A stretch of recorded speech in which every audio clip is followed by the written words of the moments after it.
¿Estamos solos en el universo o simplemente estamos muy lejos? Hoy tenemos a Héctor Socas Navarro, astrofísico y autor de Horizontes de la Civilización. Todavía no sabemos nada, pero esa es la gran duda, ¿no? Que estamos solos parece difícil de concebir, ¿no? No lo sabemos seguro, pero el universo es tan inconcebiblemente enorme que se hace muy extraño pensar. Vivimos en uno que permite la vida. No creo que haya un Dios que te está mirando a ver lo que haces. Creo que esa visión ingenua de un Dios paternal no creo que mucha gente la sostenga hoy en día. Creo que las civilizaciones nacen en planetas, pero eventualmente se mudan a megaciudades espaciales.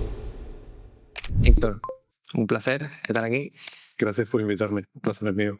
En tu nuevo libro Horizontes de la Civilización, hablas un poco del momento actual de la humanidad, de cómo está y de qué se prevé en el futuro, ¿no? Tanto en el planeta Tierra como en el espacio, ¿no? ¿Qué posibilidades hay? ¿Cuál es la opción más viable para que la humanidad se siga expandiendo y creciendo, ¿no? Pero hay una cosa muy interesante que hablas al principio, que es de la parte optimista, ¿no? De que vivimos en el mejor de los mundos, en la mejor época de la historia del planeta Tierra.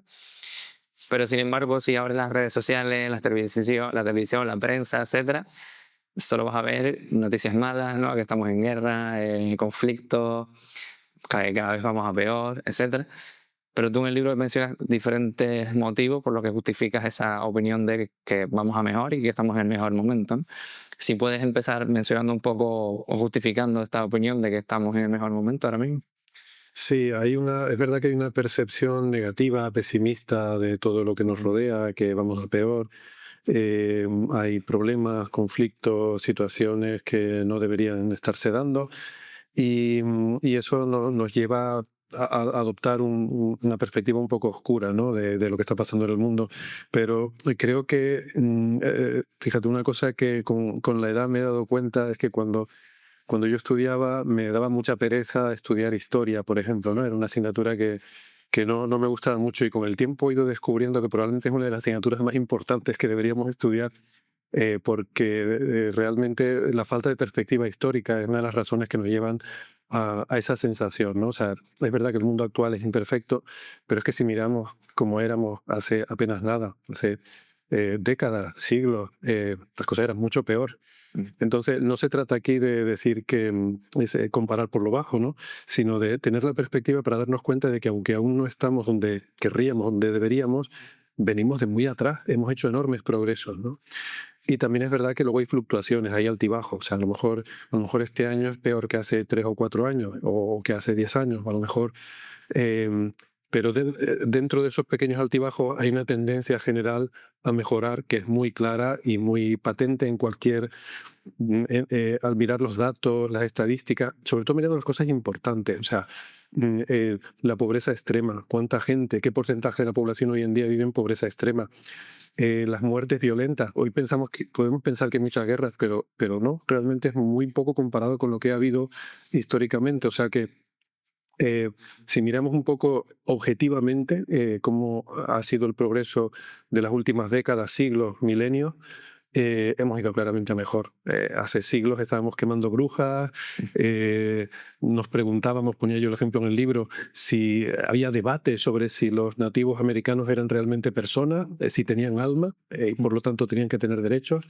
De eso no hace nada en la historia evolutiva. Nuestra especie tiene del orden de 1.000.000 de años, 1 o 2 millones de años, ¿no? Entonces, unos pocos siglos no es nada y en esos pocos siglos hemos avanzado muchísimo.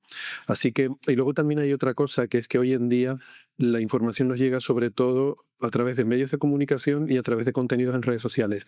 Esa información está muy sesgada a lo negativo. ¿Por qué? Porque hay que vender. Y esto no es una crítica, o sea, hay un problema importante que nos enfrentamos también es la crisis actual que vive el periodismo. El periodismo es un pilar fundamental de cualquier sociedad democrática y avanzada. Y el periodismo actualmente, con las dificultades de financiación que tiene, al tener que vivir en esta jungla de competir por mercados de audiencia, lo pone en una situación en la que no queda más remedio para sobrevivir que ir a lo que vende, a lo sensacionalista y bueno, a veces no a lo sensacionalista, pero lo que llama la atención. Y hay un sesgo psicológico que es biológico, antropológico, que es bien conocido, que las malas noticias nos resultan más interesantes, nos llaman más la atención. Y eso tiene que ver con que el peligro nos alerta. Tenemos un mecanismo evolutivo que si algo está bien, pues no hace falta preocuparte mucho por eso, pero si algo es preocupante, entonces tienes que dedicarle tu atención. Entonces las noticias negativas venden más, generan más atención que las positivas. Y eso genera también esta sensación de que todo está mal, todo es un desastre, todo se viene abajo. Mm. De hecho, ahora que mencionabas lo de las noticias negativas y de la crisis del periodismo, hace poco vi un vídeo de Denzel Washington, actor, que hablaba de que en las noticias lo importante es ser el primero, no decir la verdad, ¿no? Entonces, básicamente a partir de ese principio ya todo va a salir mal ahí. Hablábamos de que en el planeta ahora mismo estamos viviendo en la mejor época de la historia, o bueno, año arriba, año abajo, como mencionas, ¿no? Y luego hay gente que puede decir, bueno, si estamos viviendo en el mejor momento, ¿por qué mirar a otros sitios, a otros escenarios, a otros espacios? ¿Por qué crees que hay tanta inversión, tanta preocupación por irnos fuera? ¿Crees que en el planeta a lo mejor se nos queda pequeño, por así decirlo? Bueno, yo creo que hay mucho interés en estudiar otros planetas y en estudiar el universo, pero no creo que sea tanto en irnos fuera, ¿no? Es verdad que ahora vivimos una época en la que estamos inmersos en esta carrera por volver a la Luna, con la misión Artemisa de la NASA, con el programa chino también para poner un astronauta chino, un ticonauta, se dice a veces, en la Luna allá por la frontera de 2030. Pero esas carreras no sé si están motivadas realmente por un interés científico, social, o tiene más que ver con intereses geopolíticos, ¿no? Como fue también durante los años 60 con la carrera entre Estados Unidos y la Unión Soviética. Entonces, sí que es verdad que estamos en eso y que en eso, bueno, pues ahí se están invirtiendo recursos, pero realmente lo que llevamos, mirando con un poco más de perspectiva, lo que llevamos más tiempo investigando es intentar descubrir otros planetas, intentar estudiar cómo son, bueno, cómo es el universo en el que vivimos, y hay muchas razones para hacerlo, pero una de ellas, como yo discuto, es poder entender mejor nuestro propio planeta. Ahora estamos en una época en la que tenemos unos problemas con la salud de nuestro planeta, problemas como, bueno, hasta hace poco era muy preocupante lo de la capa de ozono, ahora tenemos el problema del cambio climático, hay otros en general, y yo ponía la analogía con la medicina. Uno no puede hacer medicina estudiando a un solo paciente. O sea, estudiando a un solo paciente, bueno, puedes aprender algunas cosas, pero no muchas. La medicina realmente se desarrolla cuando empiezan los filósofos griegos a ver mucha gente, a ver qué pasa, estudiar sistemáticamente, hacer estadística, ¿no? En aquella época no se hacía estadística todavía, pero realmente era eso, estudiar mucha gente y ver, observar qué tipo de cosas pasan, pues desde que somos bebés hasta que somos ancianos, diferentes personas, mi cuerpo es diferente al tuyo. Entonces estamos empezando a hacer eso con los planetas y tenemos un ejemplo muy claro con los dos planetas más cercanos. Por una parte, Venus es el planeta que a priori parece más parecido a la Tierra. Si lo miramos, mismo tamaño, misma composición. Venus está un poco más cerca del Sol.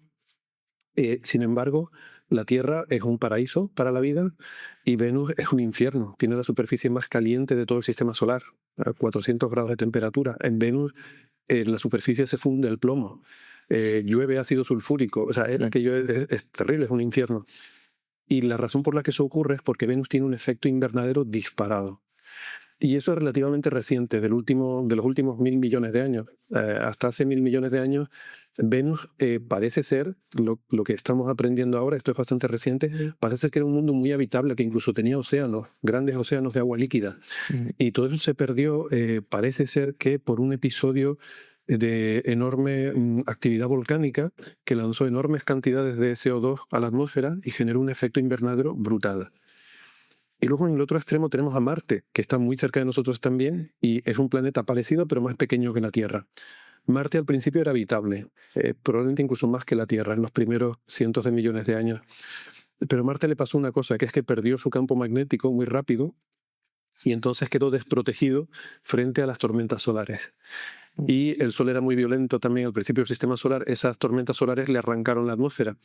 Y hoy en día Venus tiene muy poquita atmósfera, porque la ha perdido por este embate de tormentas solares, y al tener tan poca atmósfera no tiene suficiente efecto invernadero para mantener su superficie cálida, con lo cual es un mundo gélido, desértico, con temperaturas que en el Ecuador son como las de la Antártida aquí, y que ha perdido toda el agua líquida porque se evaporó. Entonces, de nuevo, Marte al principio tenía océanos de agua líquida, tenía ríos, tenía lagos. Estamos explorando ahora, investigando si hubo vida microbiana al principio de la vida de Marte, y es posible.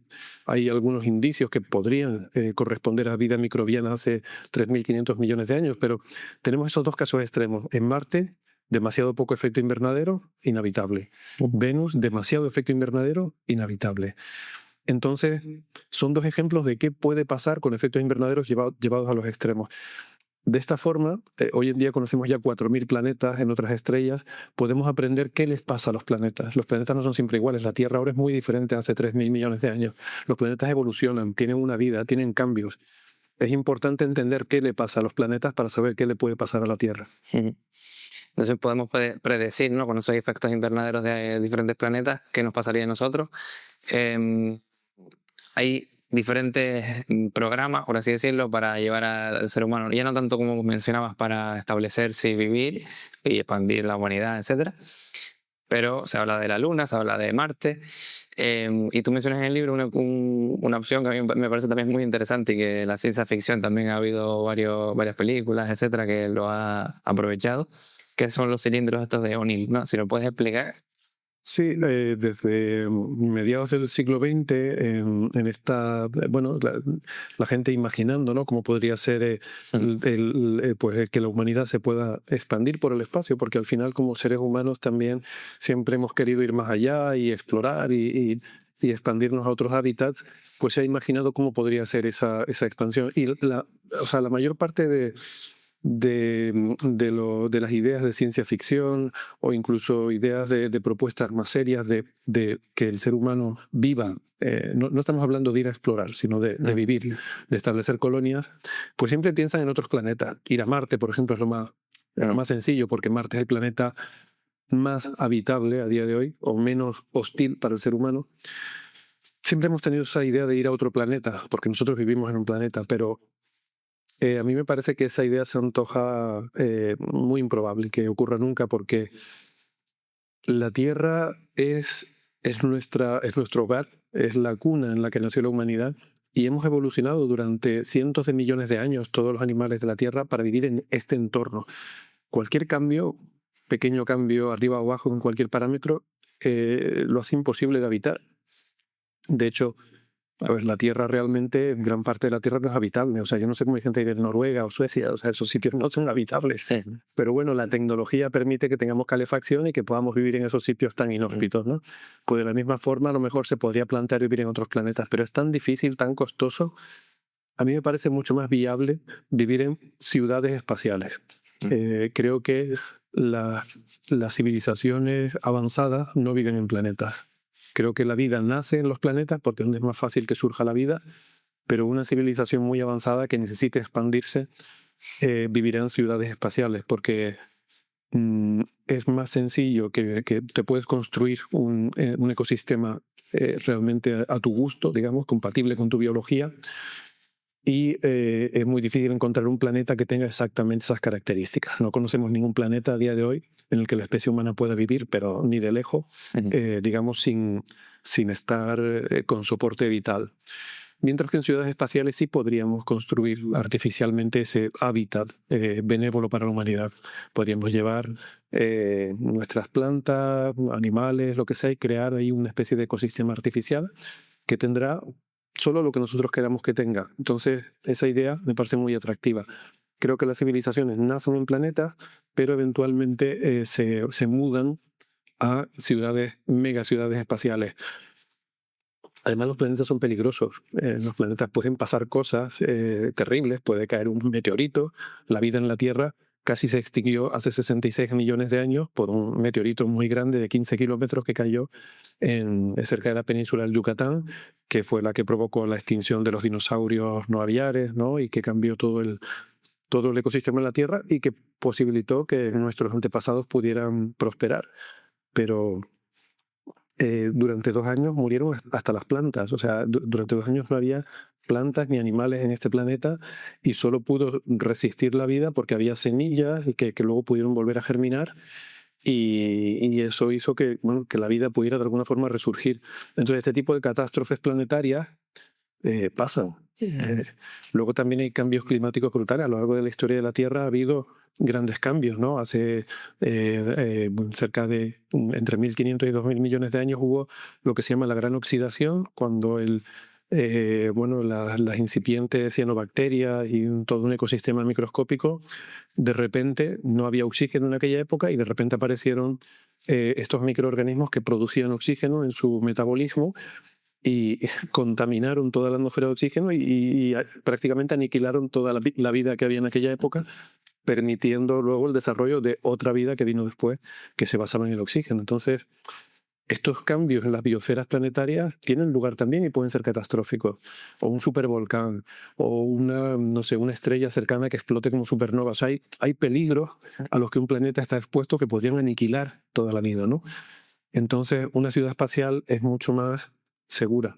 Te puedes alejar de tu estrella, no tiene la gravedad que tiene un planeta para atraer meteoritos que caigan, no tiene supervolcanes, no tiene superterremotos, es un entorno mucho más controlado y mucho más seguro. Y puedes construir varias, y entonces, bueno, aunque a una le pase una catástrofe, habría otras en las que podría seguir sobreviviendo la humanidad, ¿no? Y luego ya llevado al campo de la exploración, que es algo que a los seres humanos, por la razón que sea, nos fascina, nos motiva, yo creo que está en nuestros genes, podríamos dispersar estas ciudades a convertirlas en una especie de naves generacionales que puedan emigrar a otras estrellas y explorar otros planetas, otros entornos. Pero ese es un concepto que a mí me parece muy interesante de pensar, porque imagínate que nosotros ahora pensamos que queremos mandar una nave generacional, una ciudad espacial, a explorar el sistema de Alpha Centauri, que es el más cercano, y que vamos a tardar, no sé qué te digo, 100 años en llegar allí. Entonces eso pueden ser a lo mejor un par de generaciones que van a sucederse en esa nave y a lo mejor todo va muy bien. Pero claro, 2 o 3 generaciones, las motivaciones de la gente que haya nacido y que haya vivido allí pueden ser totalmente diferentes de las nuestras, ¿no? A lo mejor se encuentran en viaje yendo a Alpha Centauri y pueden decidir en algún momento, pues a mí no me apetece ir a Alpha Centauri. Y pueden decidir pues que no, que van a irse a otro sitio o que simplemente pasan de la misión de exploración y deciden, no sé, ponía yo el ejemplo en el libro como una cosa absurda, pues gastarse todos los recursos en la nave en una gran siesta. Y no sé, o sea, no podemos imaginar lo que se les ocurrirá, ¿no? Y eso es así, las generaciones no pueden dictarle a las generaciones posteriores lo que tienen que hacer.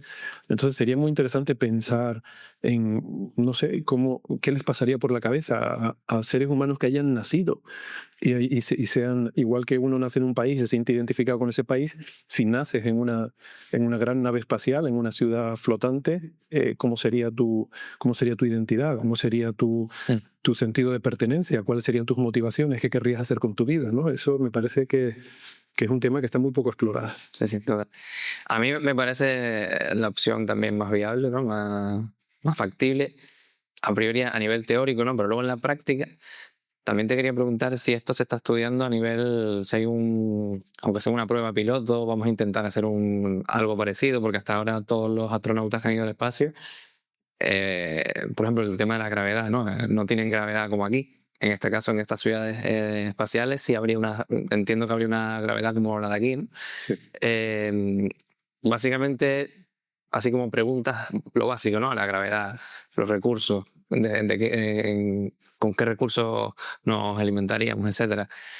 Esas cuestiones se están divagando, se están estudiando, se prevé un próximo, no sé, un programa que haga una primera prueba con algunos humanos o lo que sea. No hay ningún programa serio para planificar o diseñar este tipo de naves. No, esto no es algo que se esté considerando. Lo más parecido sería la Estación Espacial Internacional, que es una especie de pequeño hábitat donde van seres humanos que están, entre comillas, en el espacio. Digo entre comillas porque está tan cerquita de la Tierra, solo son 500 kilómetros de la superficie, que no podemos considerar que esté fuera de la Tierra, pero bueno, está fuera de la superficie, ¿no? Y bueno, pues ahí podemos hacer ensayos de cómo vive el ser humano en el espacio. Es verdad que hay como bien dices, la gravedad es una de las cuestiones fundamentales. La Estación Espacial Internacional se vive en microgravedad o en ausencia de gravedad, pero ahí puedes vivir un tiempo del orden de un año, no mucho más, porque el ser humano no está adaptado para vivir sin gravedad. Estas colonias espaciales tendrían que generar gravedad artificial, que se hace, bueno, lo más sencillo es con rotación. La nave está girando y la fuerza centrífuga genera una fuerza que es totalmente análoga a la gravedad en la parte exterior de ese giro. Entonces sería la forma más sencilla de simular una gravedad. En cuanto a recursos, en el caso de la Estación Espacial Internacional, pues hay que llevarlo, hay que llevarle lo que necesita y traerse los residuos y los desechos. No tenemos una colonia autosostenida. ¿Qué requeriría para que fuera autosostenida? Bueno, primero un ecosistema, que reciclara el aire, igual que en la Tierra hacemos pues, con las plantas, que reciclan un poco el CO2, lo convierten en oxígeno. Esto lo podemos hacer bien con biología, o sea, con plantas, que tengamos ahí grandes jardines y demás. El ecosistema tendría que ser el correcto para que todo lo necesario esté ahí y que sea sostenible. Pero también hay formas artificialmente, utilizando energía.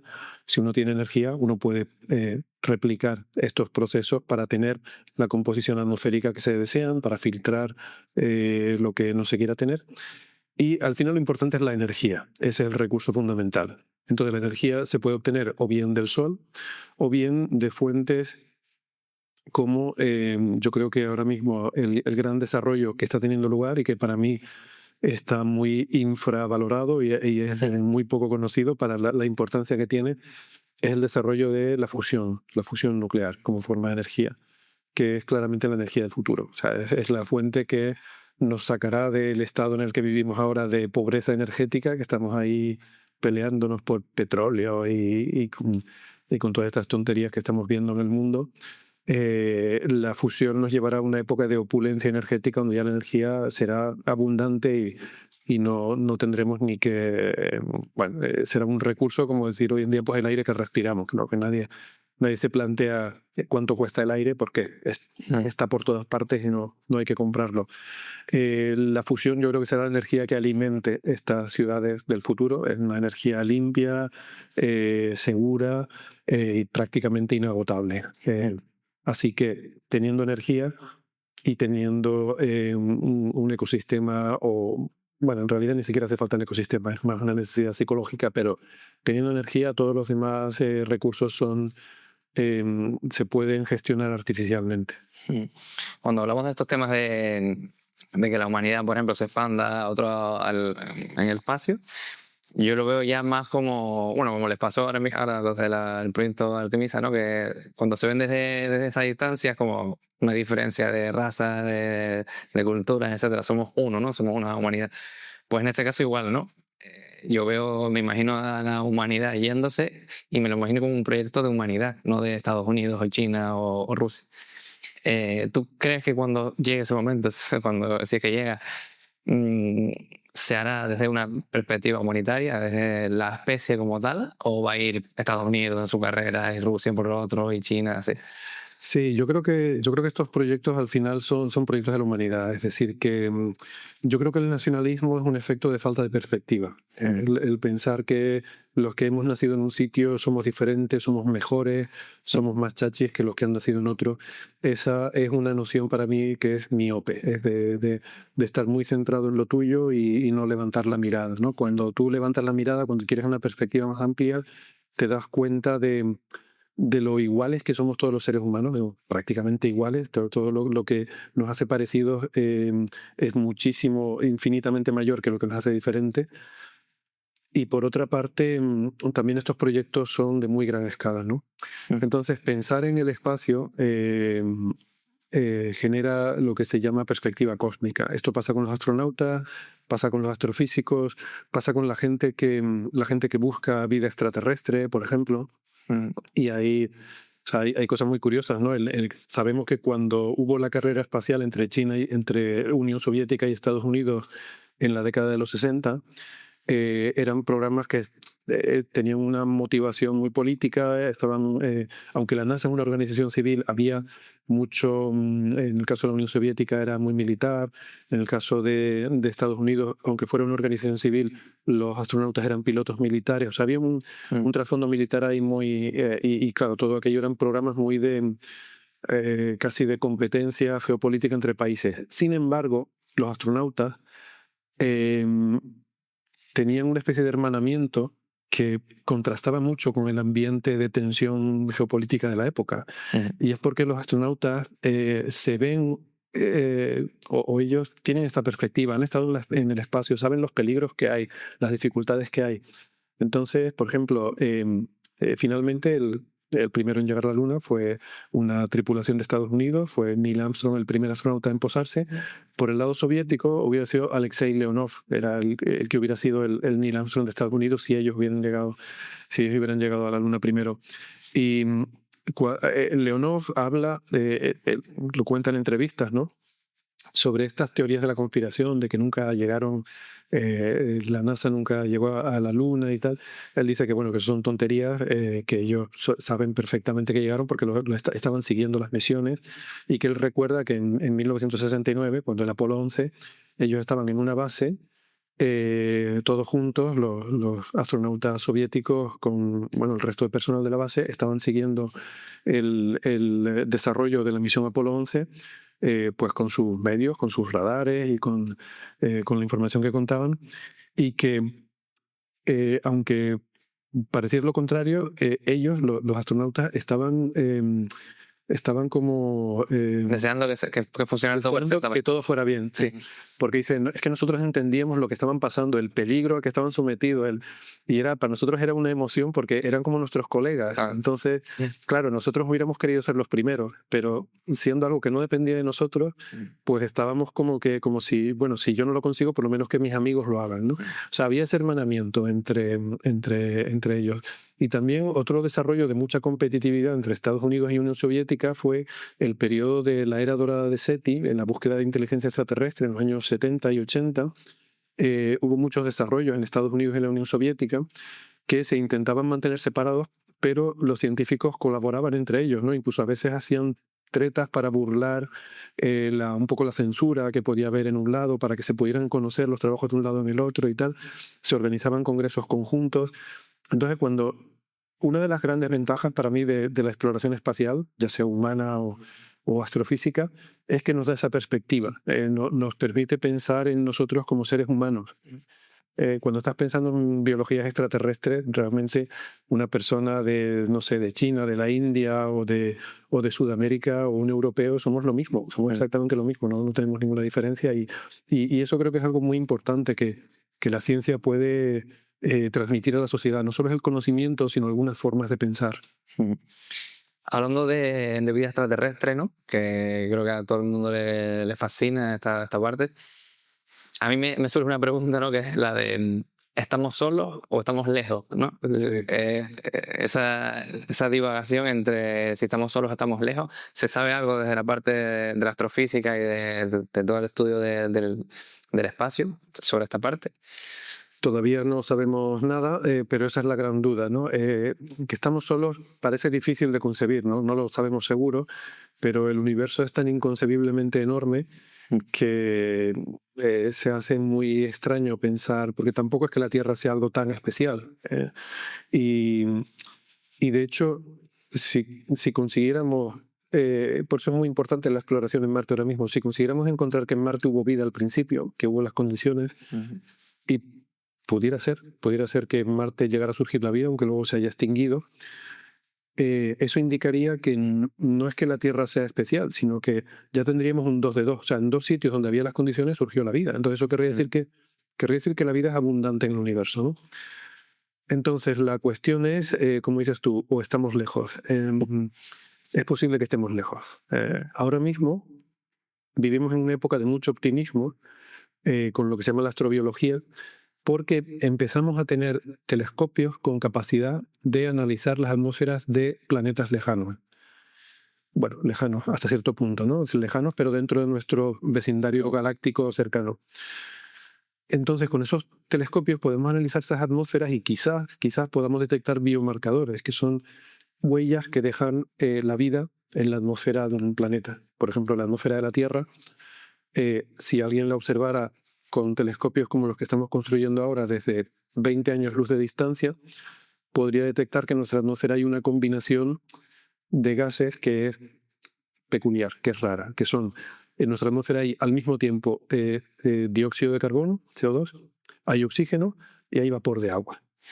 Esos tres gases, a la vez, en grandes cantidades, solo pueden estar porque hay vida que está continuamente repoblándolos. Si mañana desapareciera completamente la vida en la Tierra, en unos pocos siglos, esa tripleta de gases se desvanecería. Te quedaría solo con dos de esos tres. Entonces, ese tipo de análisis químico de una atmósfera puede llevarte a deducir que en un planeta puede haber vida, ¿no? Entonces, la cuestión es que nuestro alcance, como digo, está quizás a decenas de años luz. Dentro de un radio de decenas de años luz hay bastantes estrellas, pero la gran mayoría son enanas rojas. Las enanas rojas son las estrellas más abundantes de la galaxia. El 75% de las estrellas son enanas rojas. Estrellas como el Sol, pues hay menos. Ahí puede ser un 6-7%. Entonces la cuestión es, ¿la vida es posible en las enanas rojas? Porque a priori hay un problema. Las enanas rojas son extremadamente violentas. En cuanto a las tormentas, como las tormentas solares, las enanas rojas tienen una especie de tormentas, como las tormentas solares, pero mucho más potentes. 10.000 veces más potentes que las solares. Y sabemos que la actividad solar arrancó la atmósfera de Marte y convirtió Marte, que era un planeta habitable, lo convirtió en un desierto. Entonces, ¿los planetas en torno a enanas rojas les ha pasado lo mismo que a Marte? ¿Se han quedado convertidos en desiertos? ¿O hay alguna forma de que la vida pueda prosperar incluso en esas condiciones? Esa es la gran pregunta, porque si esa pregunta es afirmativa y la vida puede prosperar, entonces probablemente en los próximos 10-20 años descubriremos vida extraterrestre. O sea, eso me parece una cosa impresionante decirlo, me encanta decirlo. Podemos verlo, ¿sabes? Puede ser el gran logro científico de nuestra generación, ¿no? El que podemos salir por la noche y apuntar a una estrella. A lo mejor si es una enana roja, a lo mejor no es visible a simple vista, pero quizás los astrónomos aficionados con pequeños telescopios la puedan ver y podemos señalar un punto en el cielo y decir, ahí hay vida extraterrestre, ¿no? Eso sería increíble. No podremos ir. Y probablemente tampoco comunicarnos, pues seguramente será vida microscópica, simple, por simplemente probabilidad. Porque la vida simple microscópica es mucho más abundante. Si miramos a la Tierra, la Tierra tiene 4.500 millones de años, pues durante 4.000 millones solo, bueno, un poquito menos, durante 3.500 millones solo había vida microscópica y solo en los últimos 500 millones de años ha empezado a ver, la vida se ha complicado más y solamente en los últimos milenios, pues ha habido una civilización, digamos, con tecnología. O sea que lo más probable, si tú miras a la historia de la Tierra, lo más probable es que te encuentres con un planeta donde solo hay microbios. Entonces, si extrapolamos eso, lo más probable es que donde primero encontremos vida, pues seguramente será algo solo con microbios. Pero bueno, ya es algo fascinante de pensar y de estudiar. Pero claro, eso está condicionado a que la respuesta a esa pregunta que decía sea afirmativa, que efectivamente las estrellas enanas rojas pueden albergar vida. Eso implicaría que la vida podría estar cerca, y si está cerca podemos detectarla. Si no, entonces es probable que la vida sea no tan frecuente, no tan abundante, y no es que no haya, pero quizás esté demasiado lejos como para estar al alcance de nuestros telescopios, ¿no? Y entonces la respuesta sería un poco lo que tú decías, estamos lejos. Quizás estemos demasiado lejos para poder detectarla. Porque se sabe, por ejemplo, en el espacio que tiene el universo, en dónde estamos ubicados. Geológicamente, geolocalizar ese momento del planeta donde estamos aquí. Porque a lo mejor el resto del universo está en otro sitio y estamos muy lejos hasta para ellos, ¿sabes? Claro, el universo, hay que distinguir, hay una cosa que llamamos el universo observable, que es básicamente un radio alrededor nuestro de 40.000 millones de años luz, que es básicamente todo aquello que, como el universo tuvo un origen en el Big Bang, pues es la distancia desde la cual nos ha podido llegar algo de luz, de información, de lo que sea. Porque claro, hay que recordar que la relatividad especial nos dice que ninguna señal puede propagarse más rápido que la luz. Entonces,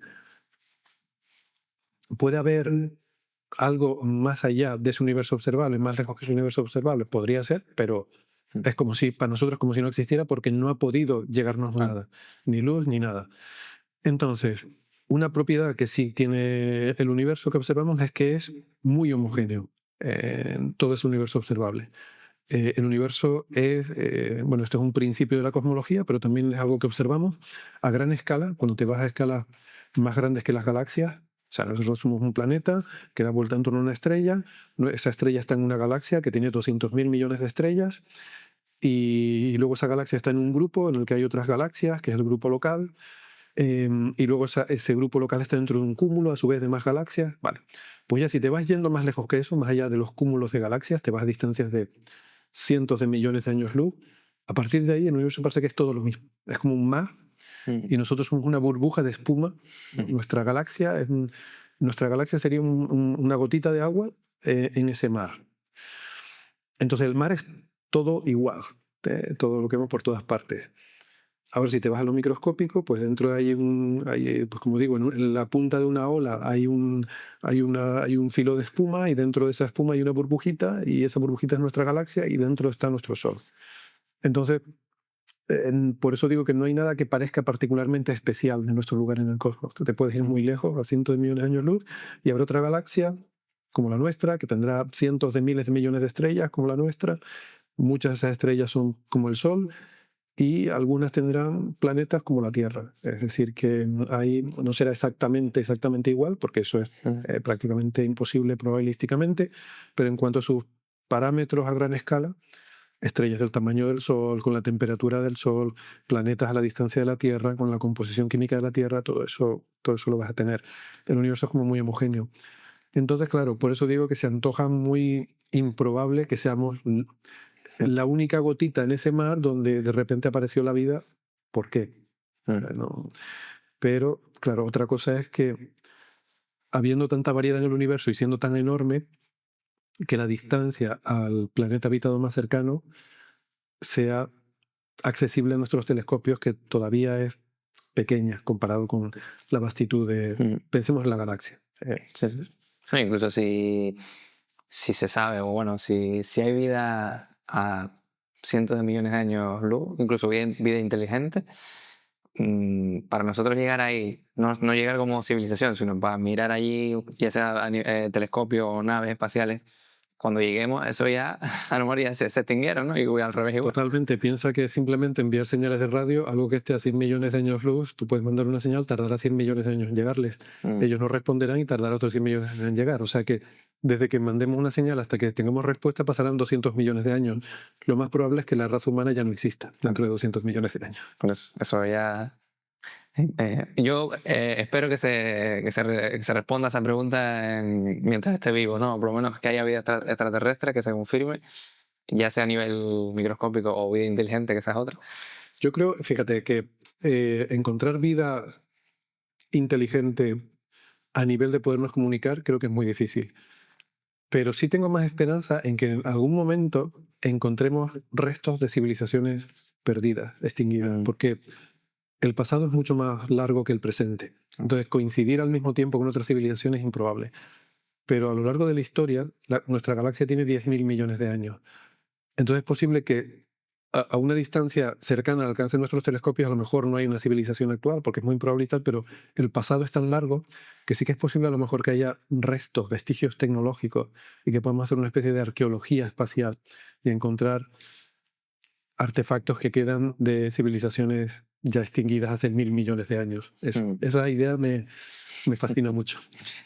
Hay una parte en el libro que hablas de la ética en el espacio, ¿no? Imagínate que descubrimos vida primitiva, que sería lo más probable, por ejemplo, ahora en Marte, ¿no? Claro, nosotros en teoría no podemos maltratar a ese espacio porque ya hemos maltratado bastante el planeta Tierra como para ir encima a otro sitio a también maltratarlo, ¿no? Y bueno, incluso si encontramos vida inteligente o como nuestros antepasados, ¿no? Que no que sean más inteligentes que nosotros, ¿no? Que esa es otra. ¿Qué es mejor para el ser humano? ¿Encontrar vida más inteligente que el humano o menos? Esa sería otra pregunta, pero bueno. hablas de la ética y hablas de que se debería, ¿no? Cuidar ese espacio, cuidar esos organismos, los que sean inteligentes o no. Y yo pienso exactamente igual que tú, ¿no? Pero claro, si miramos un poco la historia de la humanidad, cada vez que hemos colonizado un espacio no hemos sido muy éticos, por así decirlo, Sí. ¿no? Entonces, y por un lado está la parte científica, como siempre, y por otro lado está la parte gubernamental, ¿no? Esos políticos, la gente que manda, por así decirlo, y sus intenciones, ¿no? ¿Cómo lo ves tú? ¿Crees que se seguirá en lo que tú dices, que esa ética en el espacio? Sí, yo creo que la gente es pesimista con estas cuestiones, ¿no? Y que piensa que nuestra historia demuestra que no somos respetuosos en general. Pero yo creo que aquí, o sea, la historia, como yo decía al principio, es muy importante, pero hay que saber qué lecciones son aplicables en qué situaciones. Yo creo que nuestra historia violenta no aplica a esta situación, primero, porque hemos avanzado y más tendremos que avanzar para poder realmente dejar una huella en el espacio, y eso nos hará mejores personas en cuanto a, no que seamos mejores intrínsecamente, pues somos iguales que nuestros antepasados, pero biológicamente, pero tenemos más conocimiento, más educación y sobre todo menos necesidad. Entonces, a lo que iba, nuestra historia está marcada por encuentros y conflictos violentos, básicamente por una necesidad de lucha por los recursos. Hemos vivido históricamente en una situación de límite de recursos. La gente es pobre, tiene hambre, los ricos anhelan poder, riquezas, quieren oro, minerales. También hay un poco de a veces de falta de conocimiento, porque cuando, por ejemplo, se empezó a traer oro de América, ¿no? Los españoles empezaron a traer Europa, que uno piensa el oro nos hará ricos. Entonces, traigo mucho oro y de repente seremos ricos. Pues no, porque hay una cosa que es la ley de la oferta y la demanda. Entonces, si tú de repente inundas el mercado con oro, el oro pierde valor y entonces ya no sirve, y ahí se produjo un efecto económico de la gran inflación que tuvo lugar con el oro de América, que generó una gran crisis económica en Europa, ¿no? Pero bueno, hoy en día entendemos mejor la economía de lo que se entendía en el siglo XVI, y sobre todo, en el caso, pensando en la colonización del espacio, no vamos al espacio a buscar, o no vamos a los planetas a buscar recursos, ¿no? Recursos, si conseguimos dominar la fusión nuclear, que eso es cuestión de décadas, tendremos energía en abundancia, y hacemos minería de asteroides, que en los asteroides vamos a encontrar los recursos minerales. No tendremos que hacer minería en la Tierra, porque la abundancia que hay en los asteroides es infinitamente más rica, y podemos sacar minerales de ahí. Entonces, cuando vamos a otros planetas, estamos explorando, vamos a aprender. Como decía al principio, no vamos a otros planetas a colonizarlos porque nos falte suelo. Es más barato construir tu propio suelo en una ciudad espacial que en un planeta. Entonces, si estamos en un planeta, estamos explorando. Si encontramos vida en un planeta, esa vida va a ser mucho más valiosa que cualquier metro cuadrado de planeta. No vamos a hacer una recalificación urbanística para construir apartamentos, pues no tiene sentido eso. La vida será algo diferente, la vida que encontremos, y será muy valiosa por lo única que es, de nuevo, oferta y demanda. Hay muy poca oferta de vida extraterrestre, por lo tanto, encontrarla la convertirá en algo extremadamente valioso. Entonces, creo que si encontramos vida, debemos, primero, por un tema ético, debemos esforzarnos en preservarla, crear una especie de reserva natural y protegerla en todo lo posible. No creo que haya muchas presiones para lo contrario, porque no creo que haya una comercialización de otros planetas. No creo que sea no creo que haya ningún interés económico en comercializar superficie de otros planetas. Y sí creo que, de hecho, hoy en día estamos demostrando ese respeto. Las misiones espaciales que van a otros planetas en el sistema solar pasan por un proceso de esterilización muy exhaustiva para eliminar cualquier tipo de microorganismo. No queremos llevar microorganismos de la Tierra cuando exploramos Marte. Y eso lo hacen los países y hacen ese esfuerzo. Podrían no hacerlo, pero lo hacemos porque no queremos contaminar otros sitios potencialmente habitables con microorganismos de la Tierra. Porque precisamente por eso, por si acaso hubiera algún ecosistema que no conocemos todavía, no queremos contaminarlo y destruirlo. La misión Cassini, por ejemplo, que estuvo explorando Saturno, estuvo haciendo sobrevuelos de las lunas de Saturno. Al final de su misión, lo que hicieron con esa nave fue estrellarla en Saturno para que se quemara en la atmósfera al hacer una entrada en la atmósfera de Saturno y se disipó completamente. ¿Por qué? Pensando que si la dejas por ahí en el espacio, dentro de millones de años, ni siquiera ahora, dentro de millones de años acabará chocando, acabará cayendo en alguna luna. Y algunas de las lunas de Saturno podrían ser habitables, podrían tener microorganismos, no lo sabemos. Entonces, por evitar la posibilidad de que incluso habiéndolas esterilizado pudiera quedar algún resto de microorganismos, se prefirió que al final de la misión estrellarla y eliminar completamente. Entonces, estamos demostrando a día de hoy ese respeto. Por lo tanto, dentro de décadas o siglos, creo que seremos incluso más respetuosos. Pero hay que tener presente esa ética de cuando vamos al espacio tenemos que ser muy estrictos y muy escrupulosos con esa ética interplanetaria. Y hemos hablado casi todo el rato de esa exploración de la humanidad, ¿no? De si encontramos vida, ya sea primitiva, microscópica o sea inteligente, que se considera inteligente, esas otras. Pero desde la ciencia se baraja alguna posibilidad de que seamos nosotros los encontrados, que nos encuentren a nosotros. ¿Hay algún indicio, algo, o hay alguna manera de, oye, si somos encontrados, ¿qué hacemos? ¿No? ¿Qué opciones hay ahí? Sí, sobre eso hay mucho debate.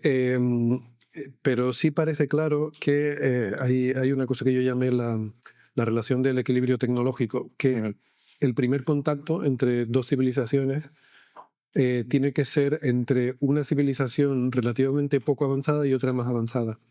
En concreto, en los dos lados de una frontera imaginaria que es aquella civilización que tiene suficiente, digamos, telescopios suficientemente potentes como para ver a una civilización como ella misma en otras estrellas. Entonces nosotros todavía no tenemos esa capacidad. Si en una estrella a 50 años luz hubiera una Tierra poblada por una civilización como la nuestra, no tendríamos capacidad de detectarla, ¿vale? O sea, nosotros estamos por debajo de ese umbral. Eso implica que nosotros solo podemos establecer contacto con alguien que esté por encima de ese umbral. ¿Por qué? O bien porque ellos tienen una capacidad de detección más potente y nos pueden detectar a nosotros, o bien porque ellos están dejando huellas muy, muy grandes. Por ejemplo, a veces se habla de las esferas de Dyson, ¿no? Una civilización que construya una megaestructura del tamaño de su estrella, de su sistema estelar, sería algo tan grande que nosotros podríamos detectar eso. Entonces, o bien es una civilización que construye, que deja huellas muy grandes, eso le llamamos ignoescala, tiene una ignoescala muy grande, entonces su huella es tan grande que nosotros la podemos detectar con nuestros modestos telescopios, o bien ellos tienen telescopios tan potentes, cuando digo telescopio entre comillas me refiero a capacidad de observar, aunque sea, ellos tienen capacidad de detección tan potente que nos pueden detectar a nosotros.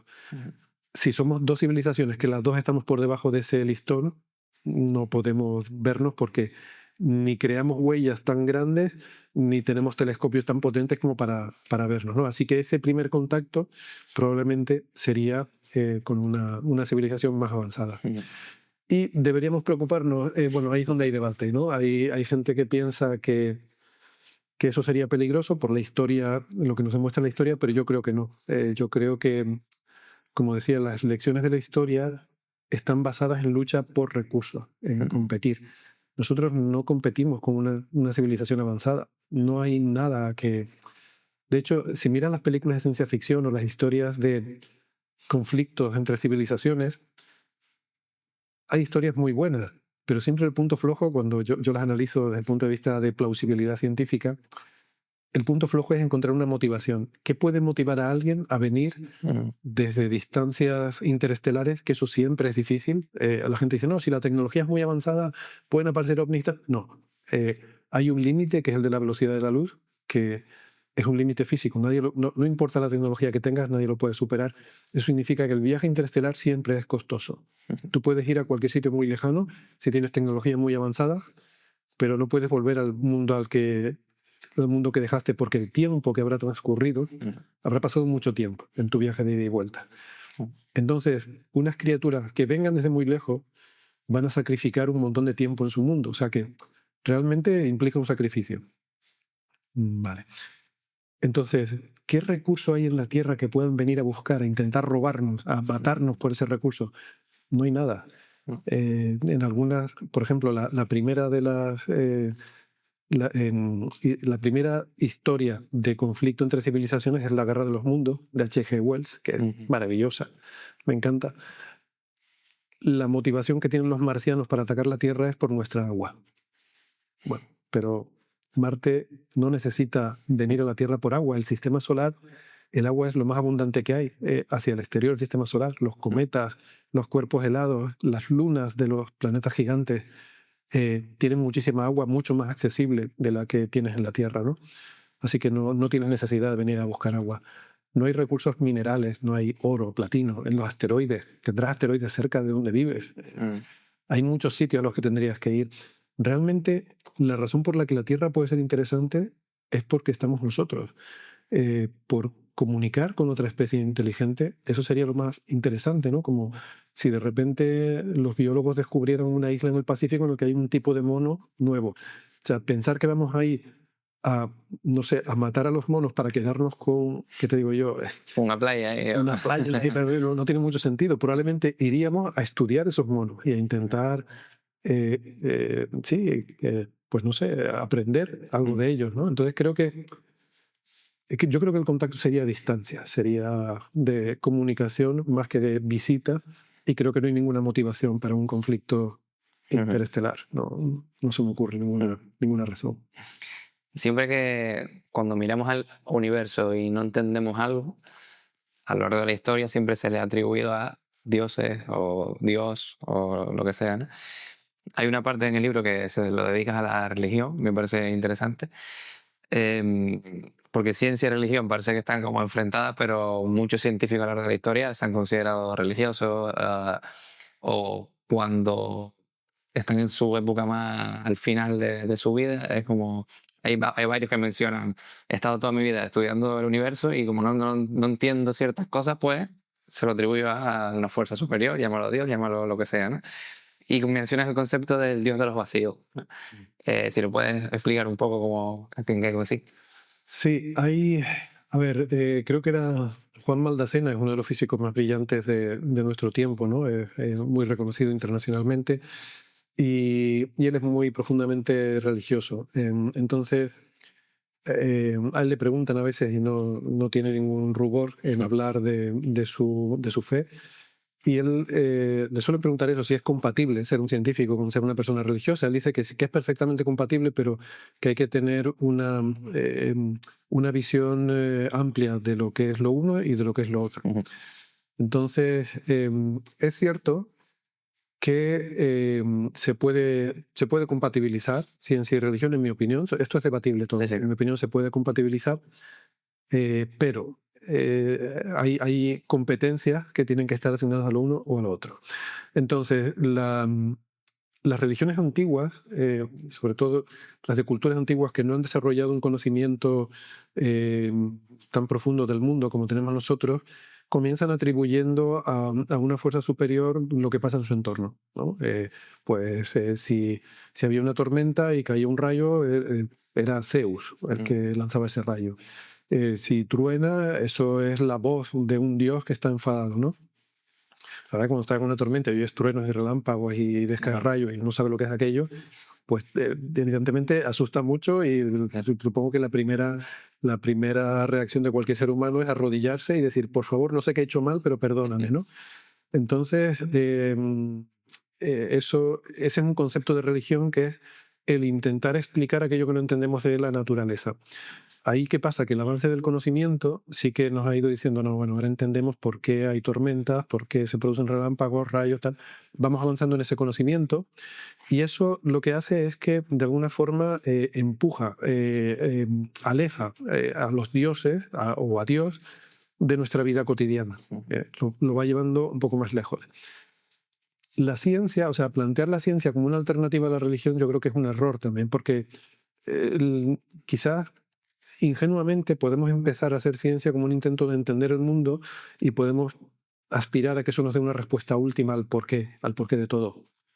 Yo creo que eso no es una cosa que la ciencia vaya a conseguir, ni es quizás el objetivo de de quien trabaja en ciencia, aunque es un objetivo el intentar explicarlo todo sin necesidad de Dios y teniendo claro por qué todo ocurre. Ese sería como el horizonte último de la ciencia al que uno aspira, pero un horizonte es algo que siempre se aleja de ti a medida tú caminas hacia el horizonte siempre se va alejando. Tú vas descubriendo cosas y con cada descubrimiento se te abren nuevas preguntas. Entonces el horizonte de la respuesta última se va alejando siempre, ¿no? Así que yo creo que la ciencia no sé si aspira necesariamente a dar esa respuesta última a todo, sino a ir avanzando, ¿no? Y la respuesta última está en el horizonte y siempre se te va alejando. Por eso me gusta el concepto de horizonte en el libro y está incluso en el título. Porque creo que esa es la empresa humana. Es un horizonte que al final es un anhelo, pero no es no es la meta, es el camino. Tú vas avanzando hacia el horizonte y mientras avanzas vas navegando y vas descubriendo cosas maravillosas que te ayudan a mejorar la vida. Entonces, creo que la ciencia lo que nos permite es avanzar, pero siempre habrá un espacio más allá del cual que está más allá de nuestro entendimiento, de nuestro conocimiento, y uno siempre puede poner un Dios más allá de eso, ¿no? Yo creo que hoy en día la gente que tiene, no sé, que piensa en estas cuestiones y tiene un sentimiento religioso, no creo que tenga a Dios en su vida cotidiana. O sea, no creo que haya un Dios que te está mirando a ver lo que haces. Uy, si hiciste esto mal, te voy a castigar. Ahora tienes esta enfermedad como castigo por aquello que hiciste mal. O te voy a recompensar, te va a tocar la lotería porque ayudaste a este viejito a cruzar la calle y tal. Yo creo que esa visión ingenua, pueril, de un Dios paternal, no creo que mucha gente la sostenga hoy en día. Hay mucha gente que piensa, creo que es la idea de Maldacena, en un poco, como decía Einstein, el Dios de Spinoza, como el gran creador, el diseñador, el arquitecto del universo, digamos que diseña las leyes de la naturaleza, quizás incluso, ¿no?, en algunas visiones con la intencionalidad de que aparezca el ser humano o de que aparezca una forma de vida compleja, ¿no? Es verdad que uno de los problemas de la ciencia es que no entendemos de todas las posibles formas de hacer un universo, vivimos en uno que permite la vida y que permite la vida compleja y la vida inteligente, ¿no? Podría no haber sido así, podría haber sido de cualquier otra forma. Quizás el multiverso explica eso, quizás hay muchos universos, pero no estamos en ellos porque no permiten la vida, estamos en este. Entonces no sabemos. Y en ese no sabemos se puede uno situar este Dios arquitecto del universo. Ese concepto es lo que llamaban algunos filósofos el Dios de los vacíos, es decir, aquello donde no llega nuestro conocimiento, ahí ponemos a Dios y ese vacío se va empequeñeciendo, según la idea esta del Dios de los vacíos.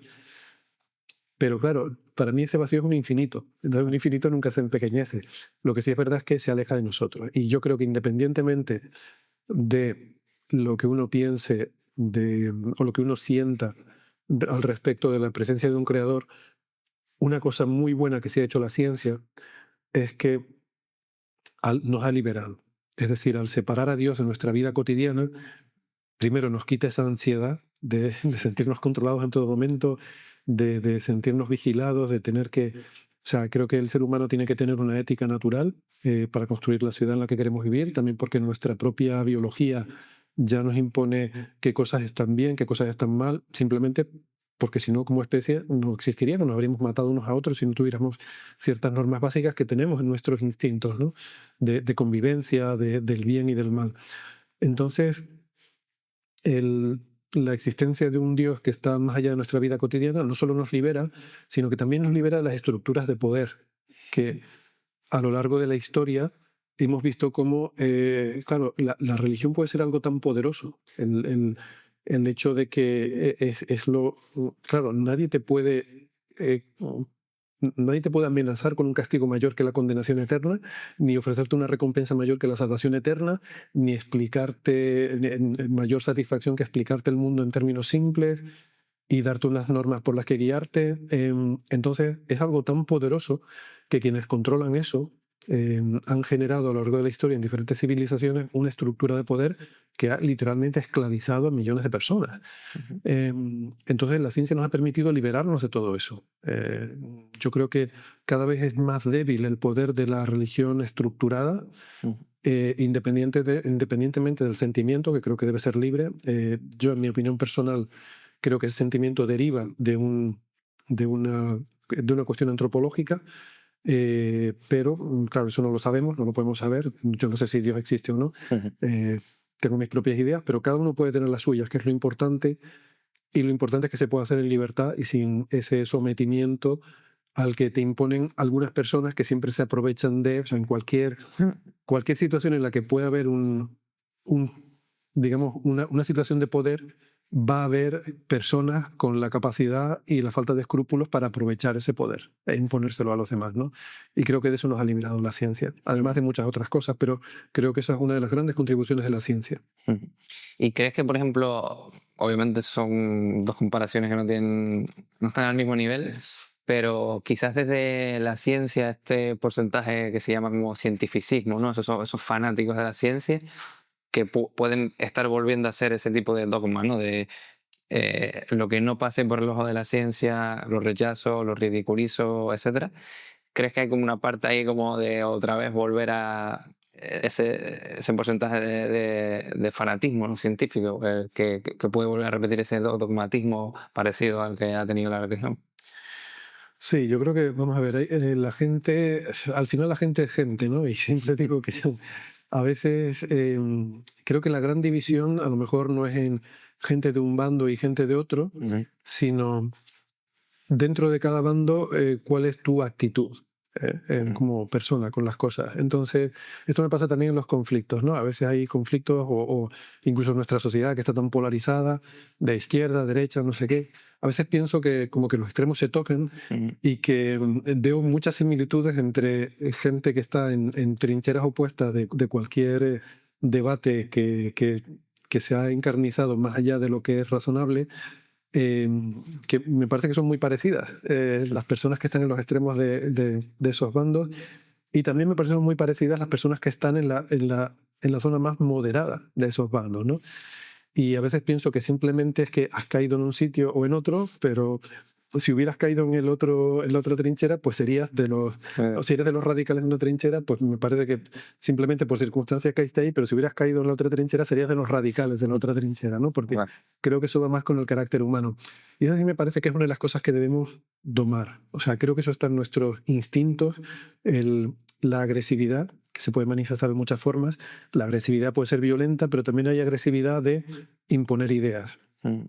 Y creo que esa agresividad en el trato al semejante es algo que lo llevamos dentro porque ha sido útil en la historia evolutiva. O sea, tenemos una serie de instintos de todo tipo. Tenemos instintos de amor, de odio, de colaboración, de competencia, de violencia, de cuidado, de todo eso lo llevamos dentro.